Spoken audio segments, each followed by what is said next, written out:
95%. ஆனால் நான் எடுத்த குரூப்புக்கும் 95%க்கும் சம்மந்தமே இருக்காது. நான் எடுத்தது 95, நான் எடுத்த குரூப் பயோடெக்னாலஜி.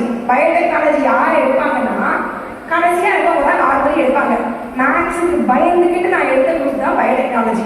ஆனால் விதி பாருங்களேன், பயோடெக்னாலஜி எடுத்தேன்.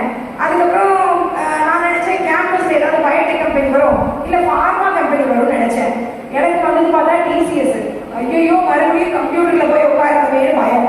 திருப்பி இல்லைப்பா நான் எம்டெக் வேணா ஏதாவது படிக்கணுமா. உடனே எங்கள் அப்பா இதான் சான்ஸ்ன்னு சொல்லிட்டு நீ கேட் எக்ஸாம் கிளியர் பண்ண. எங்கள் அப்பா வந்து ₹1 செலவு பண்ண மாட்டார். ப்ரைவேட் காலேஜ் தான் நோ, நீ படிக்காம கூட இருந்துடலாம் அப்படின்றவாரு.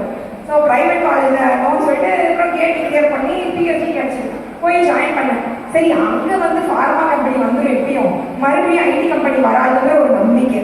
அங்கே போய் பார்த்து முதல் வருஷம் முடிய போகுது, கம்பெனி வருது, மறுபடியும் அதே டிசிஎஸ். நான் பார்த்தேன் ஏதோ சூனியம் வச்சுட்டாங்க போல, இது நமக்கு சரிப்பட்டு வராது. முதல் வருஷம் எங்கள் அண்ணனுக்கு ஃபோன் அடிக்கிறேன். ஏன்னா எங்கள் அப்பா ரொம்ப ஸ்ட்ரிக்ட்டு, அவர் வந்து பிரின்சிபல் ரொம்ப ஸ்ட்ரிக்ட்டு. இப்போ அப்படி இல்லை, இப்போ தோழராக மாறிட்டாரு.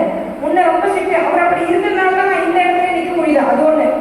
அவர் அப்படி இல்லைன்னு வச்சுக்கோங்களேன், அண்ணா வேற எப்படியாவது கூட போயிருந்துருக்கலாம். அப்புறம் எங்கள் அண்ணனுக்கு நடுராத்திரி ஒரு 12 மணி போல ஃபோன் அடிக்கிறேன்.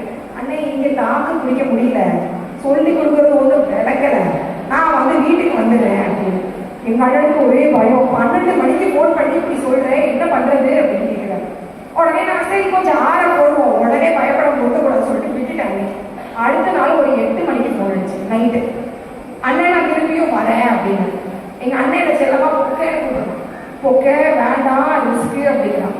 எனக்கு தெரியாது, நான் பொட்டி படிக்கையெல்லாம் எடுத்துக்கிட்டேன், மித்த திங்ஸை நீங்கள் அப்புறமா வந்து எடுத்துக்கோங்க, 9 மணிக்கு பஸ்ஸு ஏற போகிறேன் அப்படின்னு சொல்லிட்டேன்.